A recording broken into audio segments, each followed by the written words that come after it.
Good morning, hello and welcome to focus study. আজকে তোমাদের সঙ্গে একটা ইম্পর্ট্যান্ট রিক্রুটমেন্ট বিষয় নিয়ে আলোচনা করব। রেলে যাওয়া চাকরি করার জন্য ইচ্ছুক তাদের জন্য আজকে ভালো খবর। Recruitment of assistant loco pilot ALP, যাকে সংক্ষেপে বলছে, তার নোটিশ প্রকাশিত হয়েছে। কবে থেকে ফর্ম ফিল আপ শুরু হবে, ফর্ম ফিল আপে কত টাকা লাগবে, এডুকেশন কোয়ালিফিকেশান কী কী লাগবে, অন্যান্য বিষয় সমস্ত কিছু আজকে এই ভিডিওতে জানিয়ে দেবো। তো চলো আজকে ডিটেলস একটু দেখে নিই। তো government of India ministry of railway recruitment বোর্ডের পক্ষ থেকে একটা সেন্ট্রালাইজ এমপ্লয়মেন্ট নোটিশ প্রকাশিত হয়েছে। সেই নোটিশের নাম্বার হচ্ছে 1/2024। তো সেই রিক্রুটমেন্ট হচ্ছে অ্যাসিস্ট্যান্ট লোকো পাইলট, যাকে সঙ্গে বলছে ALP। তো এই ফর্ম ফিল আপ শুরু হবে। ওপেনিং ডেট অফ অ্যাপ্লিকেশান 21/2024, মানে 20/1/2024। এটা অলরেডি শুরু হয়ে গেছে। আর ক্লোজিং ডেট হচ্ছে 19/2/2024। 19/2/2024 পর্যন্ত ফর্ম ফিল আপ চলবে, প্রায় 1 মাস ফর্ম ফিল আপ চলবে। আর date for modification, window for correction, যদি এই ফর্ম ফিল আপের সময় কোনো কিছু ভুল হয়ে থাকে সেটাও একটা নির্দিষ্ট পেমেন্ট দিয়ে ঠিক করা যাবে। সেটা হচ্ছে 20/2/2024 থেকে 29/2/2024। কিন্তু একটা জিনিস মনে রাখবে, ক্রিয়েট অ্যান অ্যাকাউন্ট, এখানে যে সমস্ত বিষয় দিয়ে অ্যাকাউন্ট খুলবে সেগুলো কিন্তু চেঞ্জ করা যাবে না। তাই খুব সাবধানে ফর্ম ফিল আপটা করতে থাকবে। তো এখানে যে পোস্টটা প্রথম কথা বলা হয়েছে সেটা হচ্ছে অ্যাসিস্ট্যান্ট লোকো পাইলট লেভেল 2, এবং ইনিশিয়াল পে হবে এটা 19,900। শুধু এই 19,900 না, আরও অন্যান্য বিষয় এখানে যুক্ত হবে। বয়স হতে হবে 18 থেকে 30 বছর বয়স। আর মোট ভ্যাকান্সি হচ্ছে 5,696। সমস্ত রেলওয়ে রিক্রুটমেন্ট যে সমস্ত বোর্ড আছে সব মিলিয়ে এই ভ্যাকান্সি হচ্ছে 5,696। আরবি ওয়াইজ আর railway zone wise detail distribution vacancy পাওয়া যাবে অ্যানেক্সার বি। আমরা সমস্ত কিছুই বলে দেবো। তো দেখো, যে সমস্ত বিষয়গুলো ইম্পর্টেন্ট সেগুলো আমি একটু হাইলাইট করে দিয়েছি। Post on or before in the closing date of submitting application against this is CEN candidate waiting for final result of prescribe educational আর technical qualification are not eligible to apply. আমি বলতে চাইছি, candidate must ensure that they fulfil the prescribe educational and technical qualification, মানে এই পরীক্ষা বসার জন্য শিক্ষাগত যোগ্যতা। আর শেষ তারিখ হচ্ছে, এই যে ফর্ম ফিল আপের শেষ তারিখ 19/2/2024, এর আগে সমস্ত ডকুমেন্টস এডুকেশনাল কোয়ালিফিকেশান কমপ্লিট থাকবে। এখানে কোন কোন এডুকেশনাল কোয়ালিফিকেশান লাগবে সেগুলো একটু আমি জানিয়ে দিচ্ছি। আর 2 নম্বর বলছে application must be submitted online only, শুধুমাত্র অনলাইনের মাধ্যমে ফর্ম ফিল আপ করা যাবে। আর শুধুমাত্র একজন ক্যান্ডিডেট একটা আরবিতে ফর্ম ফিল আপ করতে হবে। একের বেশি আরবিতে যদি ফর্ম ফিল আপ করে তাহলে তার ক্যান্ডিডেটটা বাতিল হয়ে যাবে। দেখে দেখে নাও, মেডিকেল ফিটনেস, এই জন্য অ্যাসিস্ট্যান্ট লোকো পাইলটের মেডিকেল একদম ফিট হতে হবে। কোনো রকম অসুবিধা থাকলে কিন্তু এখানে হবে না। এজ হতে হবে 1/7/2024 হিসাবে 18 থেকে 30 বছর বয়স। 1/7/2024 মনে রাখবে, 1/7/2024 হিসাবে 18 থেকে 30 বছর মধ্যে হতে হবে। আর এজ রিল্যাক্সেশন যে সমস্ত নিয়মগুলো আছে সেগুলো এখানেও আছে। ফর্ম ফিল আপের জন্য নিজস্ব একটা মোবাইল নাম্বার আর ভ্যালিড ইমেল আইডি অবশ্যই লাগবে, এবং এই যে প্রসেস শেষ পর্যন্ত কমিউনিকেশনের জন্য ইমেল আইডি এবং SMS এর মাধ্যমে জানানো হবে। During online application candidate will be asked to create account. Form fill আপের আগে প্রথমে একটা অ্যাকাউন্ট তৈরি করতে হবে। অ্যাকাউন্ট তৈরি করার সময় যে সমস্ত বিষয়গুলো লাগবে সেগুলো দিয়ে দিতে হবে। আর এগুলো কিন্তু চেঞ্জ করা যাবে না। Mobile number, email ID can not be modified at any stage on the account is created. Account complete হয়ে যাওয়ার পর এই ইমেল আইডি এবং মোবাইল নাম্বার কোনো অবস্থাতেই চেঞ্জ করা যাবে না। তাই খুব সাবধানে ফর্ম ফিল আপ করবে। তারপর দেখো, মডিফিকেশান করতে হলে একটা ফি লাগবে, সেটা হচ্ছে 250 টাকা। 250 টাকা দিয়ে মডিফিকেশান ফি। কিন্তু তবু মোবাইল এবং ইমেল আইডি, মানে অ্যাকাউন্ট করার জন্য যে সমস্ত তথ্য হলো সেগুলো কিন্তু চেঞ্জ হবে না, বাকি অন্যান্য বিষয়গুলো চেঞ্জ হবে। দেখো, marks will be normalise in all stage of exam. বিভিন্ন শিফটে এখানে এক্সাম হবে, তাই মার্কসটা নর্মালাইজ করা হবে। নেক্সট হচ্ছে নেগেটিভ মার্ক। এখানে কিন্তু নেগেটিভ মার্ক থাকবে। They will be negative mark on third. 3টে ভুল করলে 1 নম্বর কাটা যাবে। তো ব্যান আইটেম, বিভিন্ন যে সমস্ত electronic gadget, mobile phone, Bluetooth, pen drive, এই সমস্ত বিষয় যেগুলো এক কথায় যে সমস্ত বিষয় এক্সামে হলে নিষিদ্ধ থাকে সেগুলো এখানেও নিষিদ্ধ। জেনারেল ইনস্ট্রাকশন তোমাদের দেখা প্রয়োজন হলে দেখে নিও। আমার যেটা ইম্পর্টেন্ট সেটা বলে দিচ্ছি। Candidate who submit more than one against this same will be rejected, মানে একের বেশি ফর্ম ফিল আপ করলে এখানে রিজেক্ট হয়ে যাবে। Candidate who have been dismiss, যারা গভর্নমেন্ট সার্ভিস থেকে ডিসমিস হয়েছে তারা এখানে ফর্ম ফিল আপ করতে পারবে না। তারপর দেখো, সিগনেচার কীভাবে করবে, মানে টানা যে হাতে সিগনেচার হয়ে থাকে সেইভাবে সিগনেচার করবে, কখনোই ব্লক মানে ক্যাপিটাল লেটারে সিগনেচার চলবে না। 1.14 দেখো ইম্পর্টেন্ট কি, selected candidate for the assistant loco pilot will have to undergo ট্রেনিংয়ে যেতে হবে এবং ট্রেনিং পিরিয়ডে শুধুমাত্র স্টাইপেন্ড পাওয়া যাবে। আর পোস্টিং করতে হবে। তো ordinary railway servant shall be employed through the service the railway establishment in which he is posted, মানে যে সমস্ত আরবিআই অ্যাপ্লাই করে সেখানে সেই আরবিআইয়ের মধ্যেই তাকে পোস্ট করা হবে এবং তার ট্রান্সফার বিষয়ে কোনো অ্যাপ্লিকেশন গ্রহণ করা হবে না, অ্যাটলিস্ট 5 থেকে 10 বছরের মধ্যে কোনো ট্রান্সফার হবে না। আর ফ্রি ট্রেন ফ্যাসিলিটির জন্য শুধুমাত্র পাস পাওয়া যাবে SC ST ক্যান্ডিডেটদের জন্য, তার জন্য তাদের একটা ভ্যালিড সার্টিফিকেট লাগবে। তারপর দেখো standard of medical fitness, candidate call for DV document verification will have to pass requisite medical fitness কী কী লাগবে সেগুলো এখানে দিয়ে দিয়েছে। দেখো standard medical fitness, physically fit in all সমস্ত কিছুতে ফিজিক্যালি ফিট হতে হবে। Distance vision 6x6 without glass with fogging test, near vision SN 0.6 without glass and must pass test for colour vision, binocular vision, field of vision, এই সমস্ত medical fit হতে হবে। এক কথা একদম মেডিকেলে ফিট হবে। কারো এখানে ফর্ম ফিল আপ করতে হবে। দেখো ন্যাশনালিটি আর সিটিজেনশিপ, ইন্ডিয়া সিটিজেন, নেপালের সিটিজেন, ভুটানের সিটিজেন, তারপর তিবেতান যারা 1/1962 আগে ভারতবর্ষে পার্মানেন্ট থাকার জন্য এখানে এসছে, তারাও এখানে ফর্ম ফিল আপ করতে পারবে। বাকি এগুলোও ফর্ম ফিল আপ করতে হবে, কোনো অসুবিধা নাই। তো এজ লিমিট আমি বলে দিলাম 1/7/2024 হিসাবে 18 থেকে 30 বছর বয়স হতে হবে। তারপর দেখে নাও এজ রিল্যাক্সেশন SC STদের জন্য 5 বছর, ওবিসির জন্য 3 বছর, মানে ওবিসি নন ক্রিমিলিয়ার যদি থাকে 33 বছর পর্যন্ত form fill up, SC ST 35 বছর পর্যন্ত ফর্ম ফিল আপ করতে হবে। এক্স সার্ভিসম্যান 3 থেকে 8 বছর পর্যন্ত রিল্যাক্সেশন পেয়ে থাকে। বাকিগুলো আমি একটু বলছি না, যেগুলো তোমাদের দরকার হবে সেগুলো একটু দেখে নিও। তারপরে যে এসেন্সিয়াল কোয়ালিফিকেশান কী লাগবে, তো the list of essential qualification is given annexure A দেওয়া আছে, সেগুলো আমরা একটু পর জেনে নেব। Candidate must already have the prescribe educational technical qualification from the economic institute. 19/2/2024 সালে সমস্ত রকম এডুকেশনাল শিক্ষাগত যোগ্যতা এবং টেকনিক্যাল কোয়ালিফিকেশান রেডি থাকতে হবে।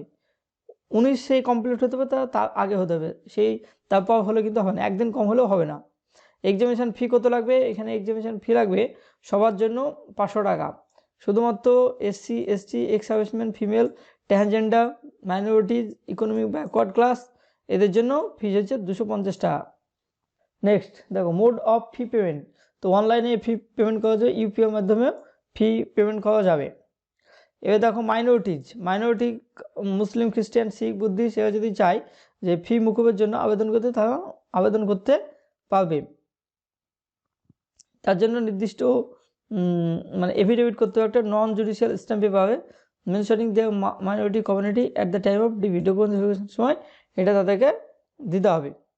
তারপর দেখো BPL কার্ড যদি থাকে, তারাও যদি চায় যে আমরা ফি মুকুব করতে পারবে, কোনো অসুবিধা নেই। এবার ইম্পর্টেন্ট হচ্ছে রিফান্ড অফ এক্সামিনেশান ফি কিন্তু রিফান্ড পাওয়া যাবে, পরীক্ষা দিলেই এক্সামিনেশান ফি রিফান্ড পাওয়া যাবে। All candidate must clearly mention there bank details in their application করানোর সময় ব্যাংকের নাম, ব্যাঙ্কের account holder name, account number এবং IFSC কোড খুব ভালোভাবে দিতে হবে। ফর রিসিভিং রিফান্ডেবল পোর্শন, মানে এখানে 400 টাকা এবং 250 টাকা, SC STর জন্য 250 টাকা, যাদের 250 টাকা লাগছিলো তাদেরকে 250 টাকা ফেরত দেবে, যাদের 500 টাকা লাগছিলো তাদেরকে 400 টাকা ফেরত দেবে। তার জন্য এই সমস্ত বিষয়গুলো একটু ভালোভাবে ইনপুট করবে, খুব ভালো কথা। আগে পরীক্ষা দিলেই কিন্তু টাকা পাওয়া যাবে ব্যাক, কিন্তু যদি ভুল ফর্ম ফিল আপ করে বা ইনকমপ্লিট বা রিজেক্টেড অ্যাপ্লিকেশন, তাহলে কিন্তু কোনো টাকা দেওয়া হবে না। নেক্সট ইম্পর্টেন্ট বিষয় হচ্ছে, এবার দেখে নেবো আমরা যে রিক্রুটমেন্ট প্রসেস। এখানে রিক্রুটমেন্ট প্রসেস বা পরীক্ষা কেমন হবে, এখানে যে বিভিন্ন স্টেজ আছে সেগুলো দেখে নাও। ফার্স্ট স্টেজ সিবিটি মানে computer based test. Second stage CBT computer based aptitude test, document verification মানে DV এবং মেডিকেল এক্সামিনেশান ME। এখানে কোনো ইন্টারভিউ কিন্তু থাকছে না, ভালো কথা, ইন্টারভিউ নেই। তো ফার্স্ট স্টেজ সিবিটিতে কী কী থাকবে, এটা হচ্ছে স্ক্রিনিং টেস্ট, জাস্ট শুধুমাত্র এখানে ক্যান্ডিডেটকে শর্টলিস্ট করা যাবে ফর সিবিটি 2A বসার জন্য। The marks of CBT 1 shall not be counted while before final panel. Final panel তৈরি করার সময় সিবিটি 1 নাম্বার যোগ হবে না, এটা মনে রাখবে, নাম্বার যোগ হবে না। তো হচ্ছে pattern and syllabus of CBT 1 কী কী থাকবে, তো ডিউরেশন হচ্ছে 60 মিনিট, সিবিটি 1 এর জন্য 60 মিনিট সময় দেওয়া হবে, আর কোশ্চেন থেকে 75, আর প্রত্যেকটার জন্য 1 টাকা নাম্বার, 75 নাম্বার কোশ্চেন হবে 60 মিনিট, আর নেগেটিভ মার্ক আছে, 3টে ভুল করলে 1 নাম্বার কাটা যাবে। পাস পার্সেন্টেজ কেমন হবে, মিনিমাম পার্সেন্টেজ এলিজিবিলিটি আনরিজার্ভ আর ইডাব্লিউএস 40% পেতে হবে, ওবিসি 30, এসসি 30%, এসটি 25% পেলেই পাস। আর কোশ্চেন হবে সব অবজেক্টিভ টাইপ। ম্যাথামেটিক্স হচ্ছে মাধ্যমিক লেভেলে ম্যাথামেটিক্স হবে, যেমন number system, BODMAS, decimal, fraction, LCM, HCF, ratio, proportion, percentage, mensuration, time work, time distance, simple, compound interest, profit loss, algebra, geometry, pipe system, age calendar, age calculation, এসব। আর mental GI, analogies, alphabetical number series, coding, decoding, mathematical operation, relationship, syllogism, এইসব Venn diagram এইসব থাকবে। General science থাকবে আর general awareness. General সায়েন্সে physics, chemistry and life science. 10 standard মানে মাধ্যমিক লেভেলের সমস্ত কিছু এখানে থাকবে। আর জেনারেল অ্যাওয়ারনেসে কারেন্ট অ্যাফেয়ার্স থাকবে, science and technology, sports, culture, personality, economics, politics and ইতিহাস, ভূগোল, এই সমস্ত বিষয়গুলো থাকবে। এবার দেখে নেব সেকেন্ড স্টেজ সিবিটি। যারা শুধুমাত্র সিবিটি 1 পাস করবে তাদেরকেই শুধুমাত্র সিবিটি 2 বসতে দেওয়া হবে। আর সিবিটি 2 হতে যতগুলো ভ্যাকান্সি থাকবে তার 15 গুণ। দেখা গেলো একটা পদের জন্য 15 জনকে ডাকা হবে,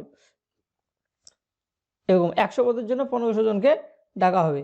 তো সিবিটি প্যাটার্নের সিলেবাস কি, CBT shall be cover 2 part, part A and part B. CBT 2 হবে part A and part B, আর সময় হচ্ছে 2 ঘন্টা 30 minute. Total question 175। Part A থাকবে 90 মিনিট 100 কোশ্চেন, পার্ট বি এ থাকবে 60 মিনিট 75 কোশ্চেন, মোট 175 কোশ্চেন, আর সময় হচ্ছে 150 মিনিট, 2 ঘন্টা 30 মিনিট। এখানেও নেগেটিভ মার্ক থাকবে, 3টে ভুল করলে 1 নাম্বার কাটা যাবে। ইন পার্টে মিনিমাম পাস পার্সেন্টেজ হচ্ছে 40%, আনরিজার্ভ ইডাব্লিউএসের জন্য, ওবিসির জন্য 30, এসসির জন্য 30, এসটির জন্য 25%।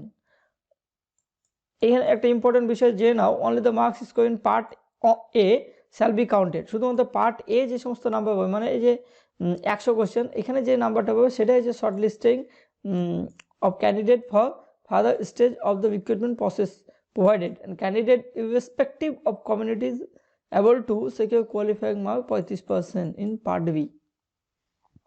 শুধুমাত্র পার্ট এ যে সমস্ত নাম্বারগুলো পাওয়া যাবে সেগুলাই ফাইনাল মেরিট লিস্ট তৈরিতে কাজে লাগবে। আর পার্ট বি 35% নাম্বার সবাইকে পেতে হবে, তাহলে সে পাস করবে। পার্ট এ সিলেবাস হচ্ছে দেখো, ম্যাথামেটিক্সে যে সমস্ত ম্যাথামেটিক্সগুলো হয় সেগুলোই general, intelligent, reasoning, basic science and engineering. এখান থেকে কিছু ইম্পর্টেন্ট ইঞ্জিনিয়ারিংয়ের বিষয় এখানে আছে, আমরা একটু দেখে নিও। এবার পার্ট বি এর সিলেবাস কী হবে, part B is only qualifying test. Part B qualifying হবে, কোয়ালিফাইং নেচারের জন্য shall have question from the various trade syllabus, মানে ট্রেড রিলেটেড যে সমস্ত, মানে এক কথা হচ্ছে এসেন্সিয়াল যে কোয়ালিফিকেশান বা টেকনিক্যাল কোয়ালিফিকেশান, সেখান থেকে এখানে কোশ্চেন হবে। আর এখানে কোয়ালিফাইং মার্কস পেতে হবে সবাইকে 35%। এবার দেখে নেব যে part B qualifying test of CBT 2, qualification wise grouping of trade and subject. এখানে electric engineering, communication for various system, electric engineering, এই সমস্ত বিষয়গুলো আছে। এগুলো যাদের আছে তারা খুব ভালোভাবে বুঝতে হবে। তারপর দেখে নেব, আমি শুধুমাত্র জেনারেল ইনস্ট্রাকশন যেগুলো দেওয়া উচিত বা যেগুলো তোমাদের কাজে লাগবে সেগুলোই আমি দিয়ে দিচ্ছি। আর এখানে বিভিন্ন রেলওয়ে রিক্রুটমেন্ট বোর্ডে সাইট দিয়ে দিয়েছে, সেই সমস্ত নির্দিষ্ট সাইট থেকে তোমরা ফর্ম ফিল আপ করবে। কলকাতা হলে এই যে কলকাতা, পাটনা, মালদা, এই সমস্ত দিদি আছে, এখান থেকে একটু দেখে নিও। ফর্ম ফিল আপ অলরেডি শুরু হয়ে গেছে। সবচেয়ে ইম্পর্টেন্ট বিষয় যে মিডিয়াম অফ এক্সামিনেশান, এখানে কিন্তু বাংলাতেও পরীক্ষা দেওয়া যাবে। সমস্ত যে রিজিওনাল ল্যাঙ্গুয়েজগুলো আছে, ভারতীয় সংবিধানের 22টা যে ভাষা, সব ভাষাতে এখানে পরীক্ষা দেওয়া যাবে। তাই চাপের কোনো ভয় নেই, চাপের কোনো কারণ নেই, তোমরা সবাই ফর্ম ফিল আপ করবে এবং এই চাকরির জন্য খুব ভালোভাবে প্রিপারেশান নাও। আমাদের এই চ্যানেলে ইতিহাস, ভূগোল এবং অন্যান্য বিষয়গুলো, এক কথায় জেনারেল স্টাডি যে ক্লাস করানো হয় সেগুলো তোমরা দেখে নেবে, অনেকটা তোমাদের এখানে কিন্তু কাজে দিয়ে দেবে। বাকি এই সমস্ত বিষয়গুলো তোমাদের দরকার নেই। আমি এবার চলে যাব একদম অ্যানেক্সার এ, এডুকেশনাল কোয়ালিফিকেশান কী লাগবে। দেখো অ্যাসিস্ট্যান্ট লোকো পাইলটের জন্য ম্যাট্রিকুলেশন অথবা SSLC মানে এটাও মাধ্যমিকের সমতুল্য প্লাস ITI, মাধ্যমিক প্লাস ITI থাকলে ফর্ম ফিল আপ করতে হবে। শুধুমাত্র মাধ্যমিক কিন্তু হবে না, ITI লাগবেই। তো ITI বিভিন্ন ভাগ আছে, যেমন trades of fitter, electrician, instrument mechanic, millwright, maintenance mechanic, video TV, electronics mechanic, এই সমস্ত বিষয়। অথবা matriculation SLSC plus course complete act apprenticeship trade mention above, অথবা matriculation SSLC plus 3 year diploma, 3 বছরের ডিপ্লোমা গেলেও এখানে ফর্ম ফিল আপ করা যাবে। Degree in the engineering discipline as above will be accepted in Liu of মানে বদলে, diploma বদলে যদি ইঞ্জিনিয়ারিং থাকে সেটাও অ্যাকসেপ্ট করা হবে। এই হচ্ছে যোগ্যতা, এই সমস্ত যোগ্যতা থাকলেই সবাই ফর্ম ফিল আপ করতে হবে। থ্যাংক ইউ, ধন্যবাদ। এই ছিল আজকে আলোচনা। কেমন লাগছে, ভালো লাগলে অবশ্যই চ্যানেলটিকে সাবস্ক্রাইব করবে এবং বন্ধুদের মাঝে একটু জানিয়ে দেবে। থ্যাংক ইউ, ধন্যবাদ।